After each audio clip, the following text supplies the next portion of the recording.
Good morning. It's Monday morning, April 20th. Matt Ference, Monday mornings with Matt, Facebook Live. Going to do my usual thing, show you the ceiling here for a second. Actually, I'm going to show you the back of the desk and then show you my face. Good morning. It's nice and sunny out there today. It's a good day. Sometimes I feel like a morning disc jockey here, which I don't know if that's a good look or not. I'm not going to tell you what the vote was yet. The poll on Facebook about the subject. I'll kick off. You'll see that still there's a link down there. We're still collecting money, and we'll keep doing it for as long as we can for the food pantry. A number of people, a lot of you, have donated, and so in just about a week of collecting, we have collected $1,500, more than $1,500. For the Center for Family Services, which has been much appreciated and is going to help out a lot of families who are struggling in ways more than usual, even right now, while we all face this. So hi, good morning. All right, let's go to the paper. So the outcome of the poll was a very close vote, as it turned out. It was a difference of 1, and anger was what came out in front, and story was, of course, number 2, since there were only 2 options here. And I'm not exactly going to cheat, but in some ways I may talk a little bit about both of them today. But we're going to start about anger. I'm using a pencil today just for fun. This is a great pencil. I don't know.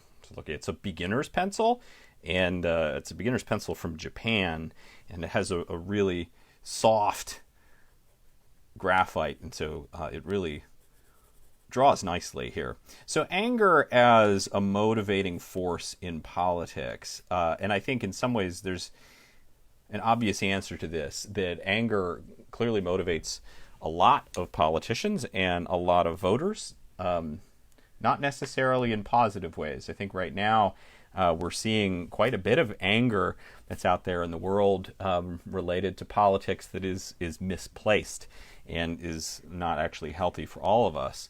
But I think that we also might want to think about how anger can help us out. So if we think about, I'm just going to draw a little circle here, it's like a ball of anger.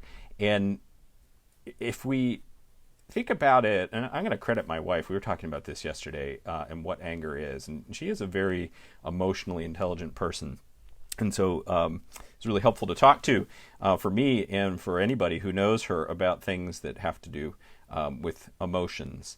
And anger, if we think about it, kind of like a force that can go in certain directions. When we feel anger and if we just throw it on somebody, which is what we often see in politics, that's not super good. That just spreads the anger from one place to the other. But if we can reroute that force, it's like a judo move. If we can take the force of anger and we can push it in a different direction, it might potentially be a positive force. So the other thing I'm going to draw, this is where I'm cheating a little bit. I'm going to talk about narrative design a little bit.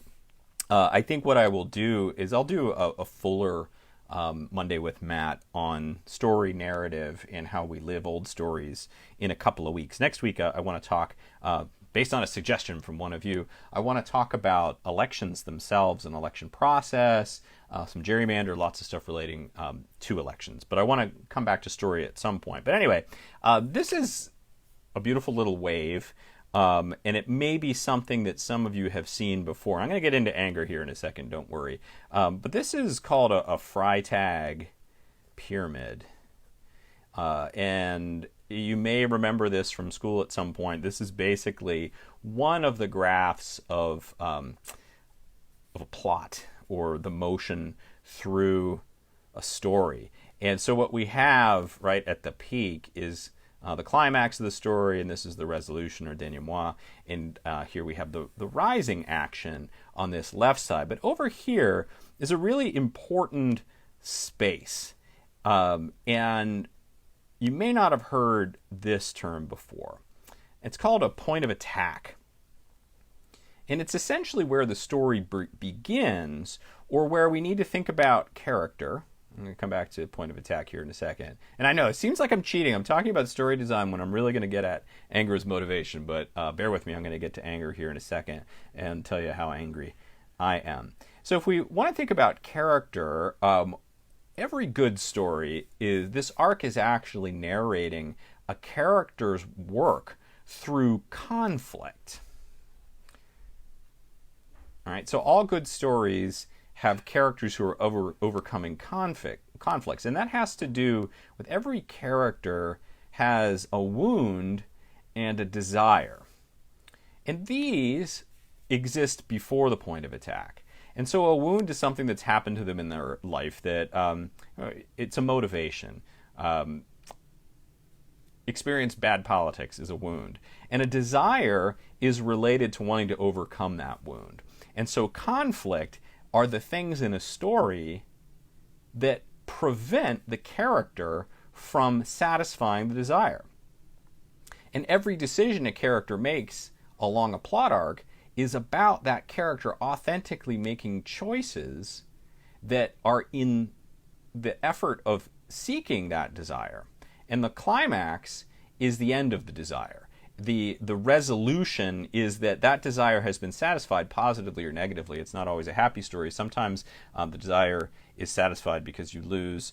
Sometimes it's satisfied because you win. And so point of attack is the moment in a story on the page when the character experiences basically a call to action, if we want to think about another different theory of story design, that sets them off on this arc. And so point of attack is going to relate here today to anger. And for me, the first point of attack, I'm just going to use multiple colors because I think it's fun. The point of attack for today's story is October 23rd, 2018. And so here's me, all right? Got the mustache. And we're going to have to put the angry eyebrows on this morning. So here's me on October 23rd, 2018. And I'm actually walking into work that day. And I realized, I'm seeing the problem with my pencil right now, that it's so beautifully soft that it's smearing very easily on the paper, but that's okay. That's a new point of attack for a different story. October 23rd, 2018, I was walking to work, and I suddenly got angry because I realized that in District 6, the incumbent, was unopposed. And this was the last election for the Pennsylvania House of Representatives in District 6 in the Pennsylvania House. And so I was walking to work and I realized, man, this guy is unopposed again. We don't have anyone even trying to beat him or to even push what he's thinking about. And it actually made me angry. And so what some of you may know is that was the day 2 weeks, right? October 23rd is not very far before an election. 2 weeks before the last election, I launched a last-minute write-in campaign. Now, the truth of a write-in campaign, as we pretty much all know, is you're not going to win write-in campaigns when you're going up against somebody on a ballot. It's almost impossible unless you have lots and lots of money. But you can run a write-in campaign to get ideas across and to sort of push the conversation a little bit. And what happened in that resolution of that point of attack and anger in that write-in campaign is that like 1,000 people voted for me. And I didn't think that was going to happen, to be honest with you. My maximal goal was to get somewhere around 300 or 400 votes that would be enough, that would be the same as the number of signatures you need to get on the ballot, that would push me to the next step to actually do what I'm doing this year, to be on the ballot. And one of my friends sort of challenged me on that, and I'm grateful to him for doing it. And so that was the point of attack. So for me, my political motivation is based on an anger on that day about an unopposed incumbent that set me off on this arc of discovery. Now, the thing is, we need to think about a bigger list. Let's call this like the things Matt's angry about. I hope you have a couple hours. That needs an accent color. And red is clearly the accent color of anger. The things that Matt's angry about. So I'm talking about motivation here, and I'm not really talking about character and narrative design, but I think it's important to think about that. The motivating forces behind what I'm angry about. The first one, and I'm going to be absolutely honest with you about this, and I don't think it's a surprise. One of the things that I am angry about is our incumbent, is the representative that we have in District 6. Anybody who's been paying attention for the last couple of days can see a fine example of why that representation might make me angry, might make you angry. And I'm guessing if you're watching me this morning or watching at another date, you probably are a little bit angry. When we see an incumbent who seems much more interested in fanning the flames of political outrage than working to do something to help in a really difficult public health situation, it makes you angry. And for me, like, it's bigger than that, and we'll talk about this at another time probably. There's this part of me that never wants to make a campaign about a person, right? Me versus him. But at the same time, that's what this campaign is. And again, let's think about that motivation of anger, is that it's not that I'm just angry at him and I'm going to throw anger on him. It's that I'm motivated by my anger and disappointment in what we have about him. But also, I could say what I'm also angry about is something I'll put in quotation marks, which is like the concept of Brad Roy. Theologians and philosophers have thought about this for many decades, the philosophy of the conceptual Brad Roy. And that conceptual Brad Roy is not him per se, it's politics itself. It's another thing that I'm angry about, politics. And one of those things is the emptiness of politics. Really makes me angry. When it's actually true, in my opinion, in a lot of campaigns, you can look at individuals and it's hard to tell them apart, even though they claim they're very different. That's not always true. It's not true right now in a lot of races. But we see that. There's an emptiness, there's a false rhetoric, and that's no good. The other thing is, how do I put this charitably? Maybe charitably is not what I'm after here this morning, because it's about anger. Manipulation. That so much of politics is about a manipulation, a dishonesty that's not the kind of dishonesty that we necessarily talk about when someone's lying directly to your face. But it's a manipulation that is not clever and is convincing us that there is this divide, right? That's another one I'm going to put up here. This idea that parties are a thing. Parties are a thing. They kind of aren't.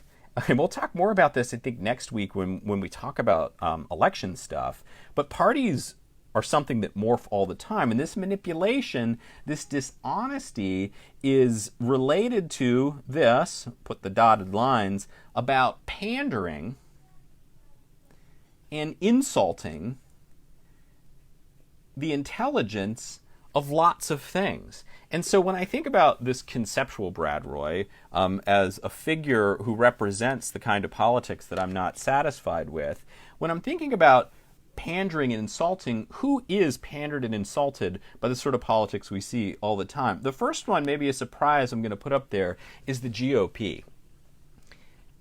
I think this moment in political history is an unbelievable insult to the Republican Party.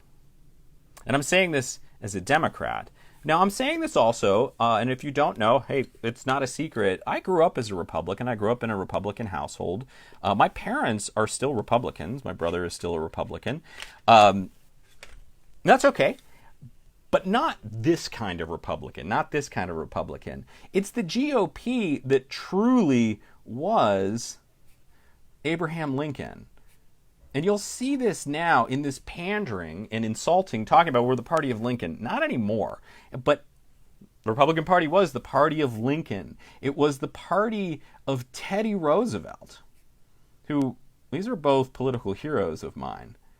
And even in pretty recent history, it's the party of Dwight Eisenhower,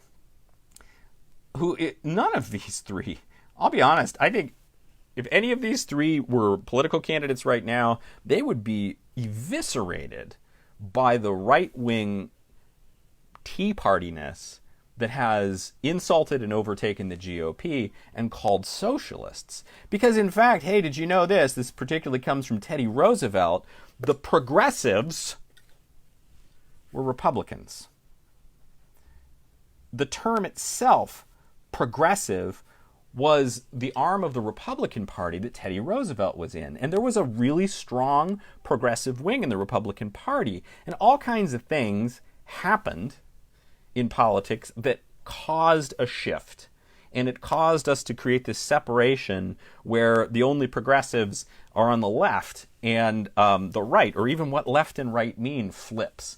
That makes me angry. That's one of the things that motivates me deeply, is the insult to the GOP and the insult to history itself. This conceptual politics also is an insult to Northwestern Pennsylvania. When we have this, I'm going to really underline this and add conceptual. For those who log in a little bit, I'm talking about the concept of politicians like Brad Roy. The insult to Northwestern Pennsylvania is one that we are that. That makes me angry. That we are this, that we are the kind of people who uniformly or widely support a politics of hatred and a politics of division. And also that it's all we get. And it's that we deserve in some way. I don't like either of those things. They make me angry. And that gets me to another point that makes me angry. And that has to do with the history of Appalachia and the Rust Belt. And so if we think about that, if we draw our Pennsylvania here, whoop, boop, boop, Appalachia is a region that consumes the vast majority of Pennsylvania. All this yellow is Appalachia. So is the southern tier of New York. So is northeastern Ohio. And then we stretch on down into the places that we don't always think about, or we do always think about as part of Appalachia. But there's been a long history of politics that make me really angry in Appalachia and the Rust Belt, that it's a manipulation and an emptiness that says all we are bodies to be consumed. You know, think about the history of coal mining. Think about labor, all of that. And think about the motion that we're seeing right now. And I'm sorry, I'm going to call them idiots, but the idiots today who are headed to Harrisburg to protest. Actually, this makes me angry too. I'm just going to get at this. Like, if we think that this, right, people will say that this act, eyes down, is an outrage. I'm going to move this over. I'm not sure if you guys can see what I just put on there. Sometimes I think the screen I'm looking at might be different than what you're seeing. But anyway, that we look at this image And some would say, well, that's disrespectful. That's downright un-American. And then we get somebody who goes to the State House, right? And they're wearing tactical gear and a blackout mask, and they're dressing up like an army guy, and they're calling this a peaceful protest? That makes me angry. That there's nothing peaceful about that. This is peaceful. People get angry that Colin Kaepernick was protesting violence, but they don't get angry when people show up with AK-47s and AR-15s wearing terrorist gear at the State House. That has to do with the history of Appalachia and the Rust Belt. It has to do with this conceptual politics. It has to do with the insult to the GOP, the insult to the Northwestern Pennsylvania. I'm starting to get fired up here because of this anger, this motivation, that this is what we are, that the representation we have tells us that that's who we are and that's what we look like. This makes me angry. It keeps us down as well. This body to be consumed idea is all about exploitation. And it's about the exploitation of us. It's about keeping our wages down, because you will hear people say, well, we couldn't possibly raise wages because then we'd have to fire people. Well, that means you're relying on the labor of someone else to make a profit for you. And that makes me angry. So I'm mad about that. Mad about a lot of things. I am mad about my brain tumor. I'm going to put that on here too. I am. This is a thing that makes you mad. That happened in 2016. The second worst thing that happened to me in 2016 was to be diagnosed and have brain surgery and radiation. That's supposed to be an O. I think when you write tumor and misspell it, and brain is before it, it's okay if you misspell it. I'm angry at this partly just because it would make anyone angry when you're unhealthy. But I'm also angry because, man, did this cost a lot of money. And there was an unbelievable financial strain that we still feel by that. And even more so, the recognition that so many people, as part of the system, struggle to pay their bills, their medical bills, and that a choice, I'm putting that over here, this is chaotic, false choices, that we have to choose between money or health. And I'll tell you what, this action up here, part of what makes me angry is because it's so deeply related to this, is that the same reason we can't get behind the idea that everyone deserves health care is the same reason people are saying, well, we have to open up the economy because it's worse than people getting sick from a pandemic. That's a false choice of money or health, because there's a plenty of money in the system. Plenty of money in the system. I'm going to put a plug for a Twitter feed that's just absolutely fantastic. It's the PA Treasury. And it's not actually the treasurer's account, somebody that works in the office, but the PA Treasury has an amazing Twitter feed. And the social media person there is talking about the fact that these are about choices. The fact that we create this binary of open or not open ignores the fact that if we had the political and social will, there's enough money in the system that we could actually keep people paid and at home. We actually don't have to create this system where it's set up so you feel like you have to open up the economy or everybody's going to go broke. That's a choice that we've made, but it's a false choice that makes me angry about these conceptual politics of emptiness and manipulation, about pandering and insulting all of us, that calls everything an economic choice and says that the only thing we can think about is how much dollars we make. So that makes me angry. I'll just put the dollar bill sign up there. I'm moving this again. You might have been able to see that, but I can't see it on the screen that I'm looking at, so I'm moving it. The fact that everything is defined by a dollar cost is outrageous. And the fact that then the language of politics becomes the language of budgeting, and we think that budgeting is a thing. A budget is just a different way of describing your values. We look at them as numbers, so we think they're absolute, but in fact what they're doing is they're putting dollars to the false choices. That's it. That's what there's dollars.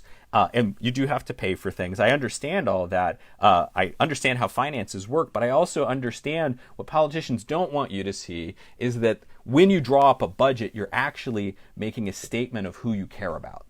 And you know who you don't care about in all of the budgets that we see? Us. Right here. Right? Draw the whole region. Budgets don't care about us. The budgets that the contemporary GOP puts forward are not in our favor because they define us by dollars, and we're not producing the dollars for the wealthy people, so that makes me angry. What else makes me angry? The family farm makes me angry. I'm angry that the family farm has been poked full of holes. This is a terrible picture of a gas well. And there are gas wells riddling the property now because a few years ago, the fact that land ownership, land rights, and mineral rights don't go together, or they don't have to, and that somebody owns the mineral rights, from years ago, and they decided they wanted to make a whole bunch of money when the gas prices were high, so they came in and they popped a whole bunch of gas wells in on the family farm, and there was not a blessed thing that my parents could do about that. And it was a fight just to get them to actually pay for the surface destruction of the roads that were built and all of that. And the loss of, it was actually a conservation zone now. My parents put it into a conservation system. It's not tilled land. It's about wildflowers actually now and prairie grasses, which is pretty awesome. But that makes me angry, is that we talk about, on one hand, land rights, and on the other hand, we actually favor these terrible laws or terrible deals that were signed back in the day, and we separate land rights and mineral rights because what we care about ultimately is the dollar. That makes me angry. It makes me angry. Keep sliding this. We're losing part of it. I don't know. Someone will have to tell me in the comments how much of this screen can you see. It makes me angry that a number of years ago when my wife was a teacher, she was asked, this is a griddle. I'm drawing a griddle. I'm going to have to label that as a griddle. She was asked as a teacher on the weekend to go flip burgers at a fast food restaurant as a second job, as a fundraiser, so that they could raise money for paper. That makes me angry because this is the so-called conservative, because I don't think they're conservatives at all, dream of public education. It's the idea that you can undermine it so far that it becomes part of a teacher's job to have a second job to pay for the paper to teach the classes. It makes me angry that that somehow is a legitimate political action, and that there's plenty of stuff happening in our local politics that would suggest that people want that. All right, I am angry that we devalue creativity and intellect, and that's related to education too. That makes me angry because creativity and intellect is everything that makes us human beings, and it's everything that makes life worth living. But politics doesn't like smart people, and politics doesn't like creative people. And the politics of emptiness and manipulation will tell you that this is bad, and somehow we should be suspicious of people with expertise or people who know what they're talking about, frankly. I'm angry. That's what I'm saying here, right? So this is, I keep throwing pencils in here because I'm getting fired up.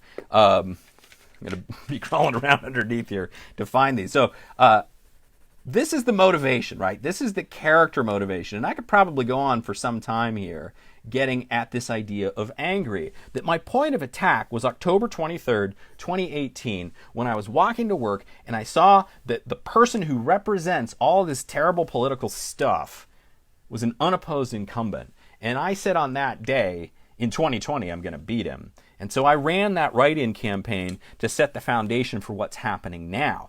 This is the arc. This is the build. And I'm hoping that this is November 3rd, rather. November 3rd, 2020 will be the climax of that first arc of this story. but it's about character motivation. Let me get back to this thing that my wife was talking about the energy of anger or the force of anger. And so if all I would do, right, is take this, wish I had like some three-dimensionality here. We're going to use a cow, right? I'm going to make it an angry cow.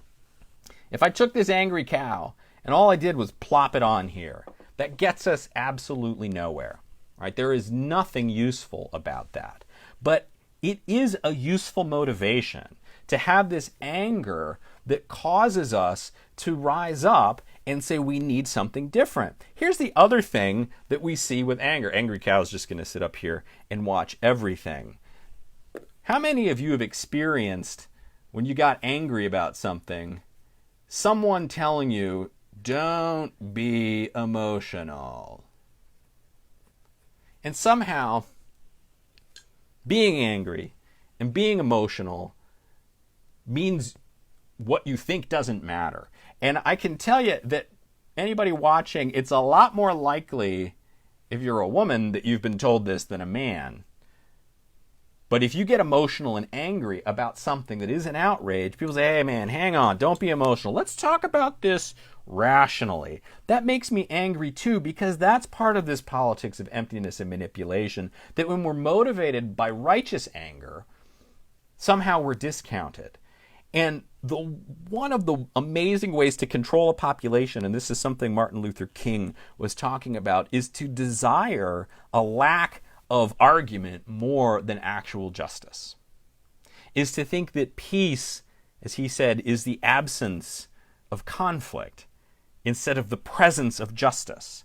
And when we discount anger as a motivational force for people who actually care about others, then we are discounting the idea that we can be outraged by the badness that is being inflicted upon so many.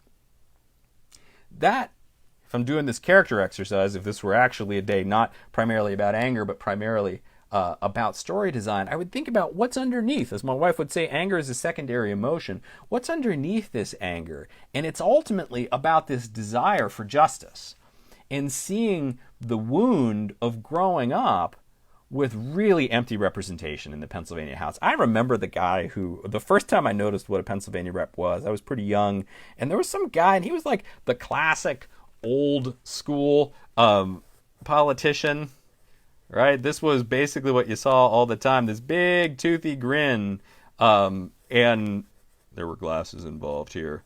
And that's all you saw was this big toothy grin all the time. Hi! Oh, how you doing? My name's so-and-so. I'm your representative. And then nothing else. That's all you got. And I remember asking my dad, like, who is that guy? And he told me, and it struck me that that's weird. Emptiness is sometimes the best we can get. We have to be allowed to be emotional. We have to be allowed to be motivated by this anger so that we can get out there and make some things happen. All right, I think that I have been spewing my anger long enough this morning. Just to recap, the fact is that I'm upset and I'm angry and I'm motivated because we've got representation that doesn't care about us. And we see that as connecting to a broader pattern of politicians who don't care about us. And I want to satisfy that narrative desire by making a change to that. All right, if you have some ideas on other things you'd like to see, next week I'm going to talk about elections because the reason next week is the 27th would have been election eve.